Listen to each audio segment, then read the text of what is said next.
আসসালামু আলাইকুম, welcome back to our channel. কেমন আছেন সবাই? হোপফুলি সবাই ভালো আছেন, সুস্থ আছেন। চলে আসলাম নতুন আরেকটা ভ্লগ নিয়ে। এই দিন মেবি রবিবার দিন ছিল। তো আফটার জিপির স্কুল খোলার পরে, ঈদের পরে প্রথম স্কুলে যাচ্ছিলাম। তো এই তো রেডি হয়ে আমরা নিচ্ছিলাম। আফটার পাপা হচ্ছে বাইক বের করছে, এখন আমরা স্কুলে যাব। আর স্কুলে যাওয়ার পরে রাশিভাবে আজকে আমাদের সবার জন্য হচ্ছে জাম মাখা নিয়ে আসছিল, অনেক মজার ছিল। সবাই মিলে গল্প করে করে জাম মাখা খেলাম। আর জাম হচ্ছে সবারই অনেক পছন্দের হয়, স্পেশালি হচ্ছে এগুলো বাড়ির গাছের হলে তো কথাই নাই। বাড়ির গাছের ছিল, এই জন্য আরও মজা ছিল। দিন বাসায় চলে আসি সবাই। আর এরপরে পরের দিনের জন্য রান্নাবান্না করি। তো আমি ভুড়ি ভিজিয়েছিলাম আর নিহারি। তো দেন হচ্ছে ভুড়িতে সব মশলা দিয়ে সুন্দর করে আমি একটু কষিয়ে নিচ্ছি। প্রেশার কুকারে সেদ্ধ করে নেব, এই জন্য আর কি একটু ভালো করে কষিয়ে দেন পানি দিয়ে এটা সেদ্ধ করতে দিয়ে দিব। আর নিহারিও সেম, আমি পাতিলা হচ্ছে ওটা মানে সেদ্ধ করব 2 দিন ধরে, এই জন্য প্রেশার কুকারে দিইনি। যদি ইনস্ট্যান্ট খাওয়া হয় তাহলে প্রেশার কুকারে দিলে তাড়াতাড়ি সেদ্ধ হয় আর খেতে ভালোও হয়। যাই হোক, এখানে আমার পুরিটা সেদ্ধ হোক, আর ওপাশে আমি হচ্ছে নিহারিটা সব মশলা দিয়ে ভালো করে কষিয়ে দিন পানি দিয়ে সেদ্ধ করতে দিব। আর ঈদের পরে এগুলো আসলে রান্না হয়েই থাকে কিন্তু সবার বাসায়, তো আমাদের বাসায় একটু দেরিতে হচ্ছে, কারণ ফ্রিজে রেখেছিলাম প্রসেসিং করে। দেন এখন আস্তে আস্তে করে রান্না হচ্ছে, দেন খাওয়া হচ্ছে, এই তো আর কি। আর আমি পাতিলে করেই সেদ্ধ করছি। আর খেতে অনেক মজা হয়েছিল। যেদিন হচ্ছে নিহারিটা খাবো ওই দিন আমরা রুটি কিংবা পরোটা বানিয়ে নিব, কারণ ভাতের চেয়ে রুটি পরোটার সাথে খেতে বেশি ভালো লাগে। আর এরপরে ঈদে যখন বাসায় গিয়েছিলাম তখনকার একটা ফুটেজ ছিল, ভাবলাম যে শেয়ার করি। এখন তো রেনি সিজন, মানে নেচার দেখতে এত ভালো লাগে, সব কিছু এত গ্রিন গ্রিন, আর গ্রিনারি দেখতে খুবই ভালো লাগে। সুবহানাল্লাহ, খুবই সুন্দর প্রকৃতি। আর এই যে আমাদের 3 জনের হাত আফরা জাবার হাত দিয়েছে। দেন এটা মেবি সোমবার দিন ছিল নাকি মঙ্গলবার দিন, জানি না। ওই দিন হচ্ছে আফরা জাবির মাস্ক কেনা হয়েছে ম্যাচিং ম্যাচিং, ওদের স্কুলের সামনে একজন সেল করে আর কি, তো ম্যাচিং ওদের ড্রেসের সাথে। তো বেশ ভালো, সব বাচ্চারা কিনেছে, সবাই অনেক খুশি। আর এই তো এর পরের দিন হচ্ছে আমরা নিহারি খাচ্ছিলাম। তো পরোটা বানিয়ে নিয়েছি, আপনারা যদি আমাদের সাথে এগুলোই খাবে, নিহারি, এরপরে গরু গোস্ত ভাজি, পেঁয়াজ কাঁচামরিচ দিয়ে, দেন হচ্ছে পরোটা। তো এই তো আপনারা বলছে মামা ভাত খাবো না, বলছি না ভাত কালকে খাবো। সেও খেয়েছে মাসাল্লাহ, এখন আমাদের খাবার খায়। এরপর স্কুলে গিয়েছিলাম, এটা ছিল বারোপুর মোড়ে, ওইখানে দেখি হচ্ছে কুশের রস সেল করছে। তো অনেক দিন ধরে খাওয়া হয় না, ভাবলাম যে আজকে খেয়ে নিই। আর স্কুলে ওই দিন গল্পও করছিলাম, আমরা ভাবলাম মিলে কুশের রসের গল্প দেখি, এই দিনই পেয়ে গেলাম, খেতেও মন চাচ্ছিল। তো এখানে আমি খাচ্ছিলাম, অনেক গরম ছিল। আর এই তো আমাকে বানিয়ে দিচ্ছে, আমি খাবো, খুবই মিষ্টি ছিল আলহামদুলিল্লাহ মাশাল্লাহ। আর আসার পথে আমাদের এই যে 3 মাথার এখানে দেখি বাদাম, তো বাদাম মা খেয়ে নিচ্ছি, ছিলা বাদাম। ছিলে খেতে আর ভালো লাগে না, এখন ছিলা বাদাম খেতে বেশি ভালো লাগে। আর এখানে এদিন ছিল বৃহস্পতিবার, ওই দিন আমরা যাচ্ছিলাম একটু টুকটাক শপিং আছে। দেন আফরাজকে একটা প্লে এরিয়াতে নিয়ে যাব খেলার জন্য, নতুন পিচিল্যান্ড হয়েছে, তো এখানে যাওয়া হয়নি, তো ভাবলাম যে আফরাজকে নিয়ে যাই। আর যেতে যেতে মাঝ রাস্তাতে বৃষ্টি শুরু হয়ে গেছে, মানে বৃষ্টি হবে হবে 2 দিন ধরে এরকম ওয়েদার ছিল, বাট আজকে শুরু হয়ে গেল যখন আমরা বের হলাম। যাই হোক, একটু একটু ভিজেছে আফরা জেবি, তো ওকে একটু টিস্যু দিয়ে মুছে দিলাম। দেন আমরা চলে আসলাম টাচ অ্যান্ড টেকে, হচ্ছে আফরা হচ্ছে হ্যান্ড সোপ নেবে, তো টাচ অ্যান্ড টেকে আসলাম। এখানে এসে দেখি শেষ হয়ে গেছে, কিছুদিন পরে আবার আসবে, তো কি আর করার, আফরাজ তো সেরকম নিবে, কি করবে। তারপর স্টেশনারি আইটেমের দিকে গেলাম, ওইখানে যে টুকটাক আফরাজ একটু পেন্সিল টেন্সিল কিনলো আর কি। দেন ওইখান থেকে আমরা বিসিএলে যাই, ওই মেইনলি হচ্ছে হ্যান্ড সোপের জন্য। তারপরে এসে এখানেও হচ্ছে পেন্সিল পেন বক্স এগুলো কেনাকাটা হলো। দেন এখানে হচ্ছে হ্যান্ড সোপটা নেই।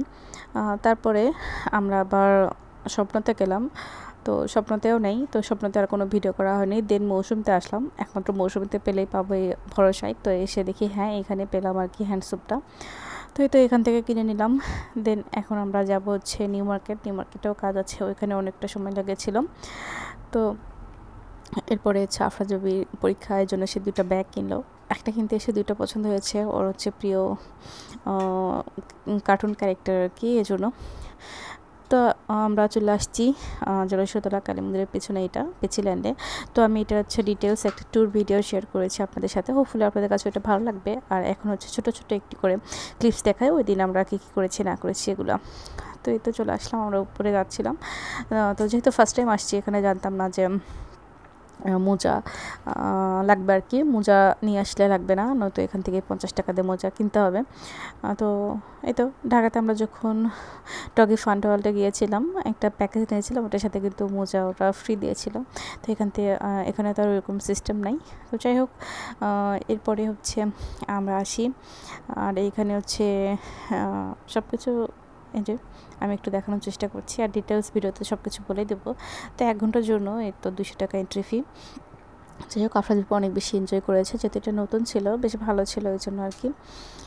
বিসিএলটা ভালো, অনেক কম দামে অনেক সার্ভিস দেয়, বাট ওটা একটু পুরনো হয়েছে, তো এই জন্য ক্লিনিং এখন একটু কম করে, মানে মেনটেনেন্স কম, মেনটেনেন্স করলে ওটা বেশি ভালো। আর যেহেতু এটা নতুন, এটা ভালো আছে। তো এই তো আফরাদীপ অনেক এনজয় করছে। আমি ওকে মোজা পরে দিচ্ছিলাম প্রথমে, তারপরে সে খেলাধুলা শুরু করেছে। এখানে খুব বেশি বেবি ছিল এরকমও না, 3-4 জন ছিল আর কি। তো আফরাজ মানে অন্য বেশি বাচ্চা আসলে বেশি ক্রাউডি হয়ে যাবে, জায়গাটা একটু ছোট।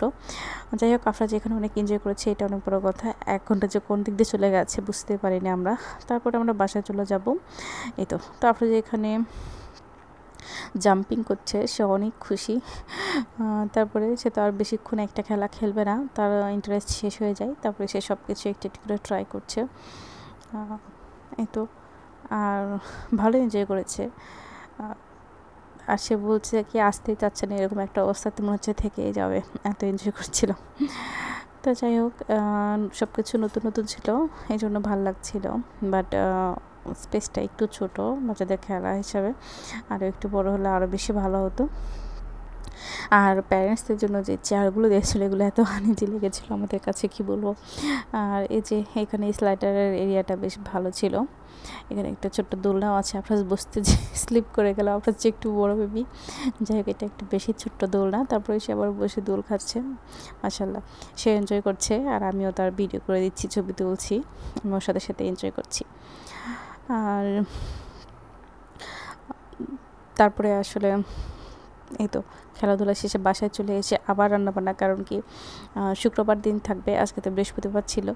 তো ভেবেছিলাম আজকে আমরা হচ্ছে মুভি দেখব, বাট ওই দিন আবার আমি স্পেশাল রান্নার জন্য কি রান্নার কাজে ব্যস্ত হয়ে গিয়েছিলাম, দেন আর কোনো মুভি টুভি দেখা হয়নি। আর নেক্সট দিন আমরা কলেজে যাব, তো এটার একটা আলাদা ভিডিও করেছি। ওই দিন আমাদের বাসায় ফ্রেন্ড এসেছিলো, গল্প হয়েছে। আফরাজের অনেক দিন পর আফরাজের একটা ফ্রেন্ডের সাথে দেখা হয়েছে। তো সব কিছু মিলে ভালোই গিয়েছে, বাট এই দিনটাতে আমরা মুভি দেখতে পারিনি, বাট নেক্সট দিন দেখব, যেহেতু স্কুল বন্ধ আছে। আর 1 সপ্তাহ পরে আবার আফরাজের পরীক্ষা শুরু হয়ে যাবে। আর এখানে আফরাজের যে মানে তীর ছুটছে, এই গেমটা সে অনেক এনজয় করেছে, একবার আবার একদম মিডলে দিয়েছে, মানে খুবই ভালো লেগেছিল, সে অনেক এনজয় করেছে। তারপরে সে বাইক চালাচ্ছিল, আর এই বাইকটা ওর বাইকের চেয়ে একটু অন্যরকম ছিল, মানে এটা একদম রিয়েল বাইকের মতো টার্ন নিতে হয়। আফরাজের বাইকটা হচ্ছে মানে কি বলে, সুইচ দিলে সব কিছু হয়, এজন্য ইজি ছিল, ওটা যেহেতু বেশি ছোটো বেবির, এই জন্য। তো আফরাজের পাপা একটু আফরাজকে দেখিয়ে দিল, দেন সে এই যে সব কিছুই ট্রাই করছে। তো শেষ করার আগ মুহূর্তে সে সব কিছু খেলে খেলে একদম উসুল করছে সব কিছু, আর অনেক বেশি এনজয় করেছে, এটাই অনেক। আর বাচ্চারা তো খেলার এরিয়া পেলে মানে অস্থির হয়ে যায় খেলার জন্য। তো ভালো ছিল সব কিছু মিলিয়ে। আপনারা মানে চাইলে বগুড়ার ভিতরে আসতে পারেন, বাচ্চারা এনজয় করবে, বাট অনেক বেশি বাচ্চা আসলে আসলে অনেক ক্রাউডি হয়ে যাবে, কারণ জায়গাটা অনেক ছোট। এই তো যাই হোক, আমরা এখন বের হয়ে যাব, যেহেতু 9টা পর্যন্ত ওপেন থাকে। প্রথমে শুনেছিলাম এটা 10টা পর্যন্ত থাকে, দেন দেখলাম যে এখানে লেখা 9টা পর্যন্ত। আর বাচ্চাদেরকে ট্যাকেল করা আসলে অনেক অনেক পেইনফুল ব্যাপার, যারা ছিল তারাও কিন্তু অনেক ফেরাপ হয়ে যাবে, এরকম একটা অবস্থা। তো এই তো এখানে হচ্ছে এখন আমরা বের হয়ে চলে আসলাম। আফরাজ এইখানে মানে খেলাধুলা করে খুব খুশি। এখন তারপরে কি বলছে, সে ঘুরতে যাবে, মানে সে বাসায় যাবে না। তাকে যদি সারা রাত বাইকে নিয়ে ঘোরাঘুরি করা হয় তাহলে সে অনেক হ্যাপি, তার খারাপ লাগবে না। যখনই বাসায় যাওয়ার কথা বলা হবে তার আর ভালো লাগবে না, সে যেতে চায় না, সে এখানে যাবে সেখানে যাবে, কোথায় যাবে না যাবে, এরকম একটা পায় তারা করে। তো যাই হোক, এই তো ছিল আমার আজকের ব্লগ। অনেক দিন মিলিয়ে একটু একটু করে টুকটাক করে ভিডিও করছিলাম, সব কিছু মিলিয়ে আজকে ব্লগটা শেয়ার করলাম। হোপফুলি আপনাদের সবার কাছে ভালো লেগেছে। যদি ভালো লেগে থাকে তাহলে প্লিজ আমার চ্যানেলটিকে সাবস্ক্রাইব করে দেবেন। সবাই ভালো থাকবেন, সুস্থ থাকবেন। আসসালামু আলাইকুম।